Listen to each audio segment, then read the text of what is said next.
Vegard Jansen Hagen, sportsredaktør i TV 2, kom opp på siden av deg.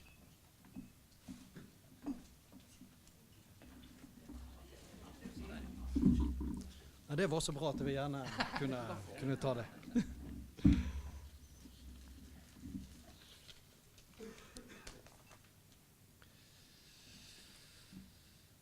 Gratulerer så mye til Davy. Gratulerer til øvrige prisvinnere på denne store dag. Takk til juryen. Takk til Riksmålsforbundet. Vi med rette stolt over at Davy får denne språkprisen i dag. Og i likhet med NRK så synes vi det er på plass å gratulere juryen med et utmerket valg. For Davy er et presist og et korrekt språk noe langt mer enn bare et nødvendig arbeidsverktøy. Det er en lidenskap, det er et glødende engasjement og en utrettelig innsats for språkets posisjon og språkets status. Dette er ikke helt ulikt det vi befatter oss med i sportens verden. Den samme lidenskapen, det samme engasjementet, og det har Davy også for språket. I formidlingen har Davy hele sin yrkeskarriere lagt sin sjel i dette. Og det er en stor glede å se han få anerkjennelse på fagfeltet. I tillegg har jo de sosiale medier gitt han en ny arena å drive språkrøkt på. Her har Medie-Norge rett og slett fått sin døgnåpne korrekturavdeling på Twitter. Den mest iherdige innsatsen legges likevel ned i kampen for et godt språk, både skriftlig og muntlig, kanskje internt i TV 2.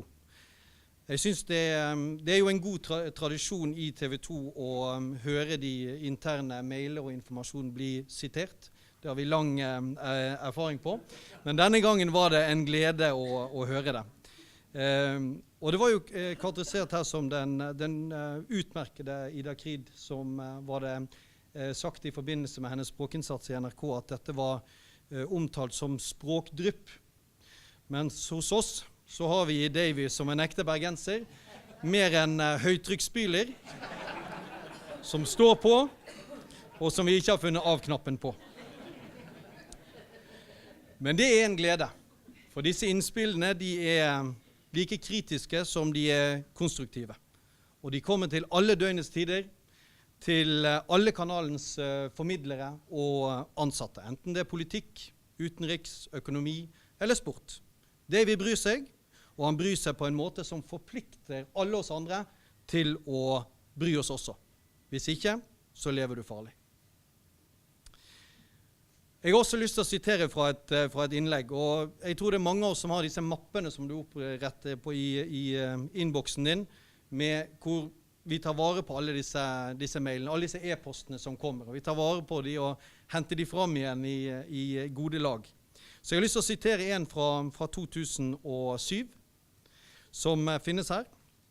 Og der står det som så i en mail fra Davy til alle i TV 2.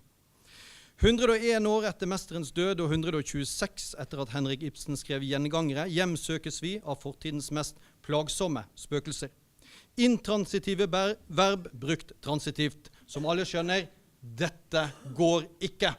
Det siste i store bokstaver utelukkende. De transitive verbene heter satte, brente, smelte og la. Og bare det. Her nytter det ikke å servere unnskyldende bortforklaringer om dialekt, eller sosiolekt, eller dårlige naboer, uskolerte kamerater, eller en slem stemor fra Phuket.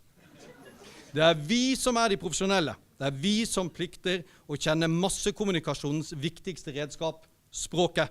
Altså, Christian Kjelling smelte ballen i tverrliggeren, Charlie Miller brente straffesparket, Anders Jakobsen satte nedslag, og David Beckham la ballen på pannebrasken til Raoul, og et avsluttende god kveld.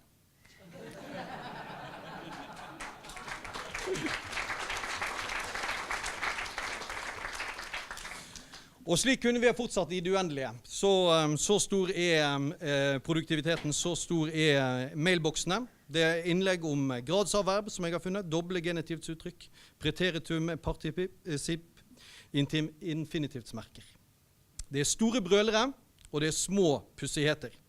Og vi siterer igjen, siden ordet stadig går igjen i sendingene våre, både i hjørnetekster og i teasere. Det heter en leir, flere leirer.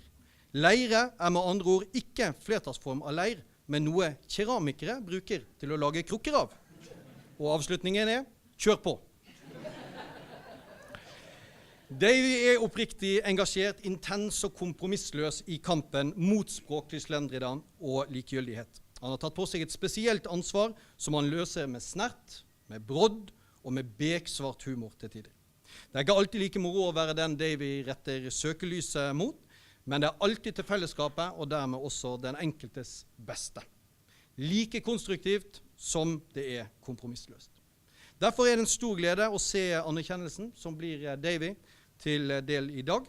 I tillegg er vi han en stor takk skyldig for mer enn 20 års innsats for et godt språk i TV 2. Gratulerer så mye med dagen.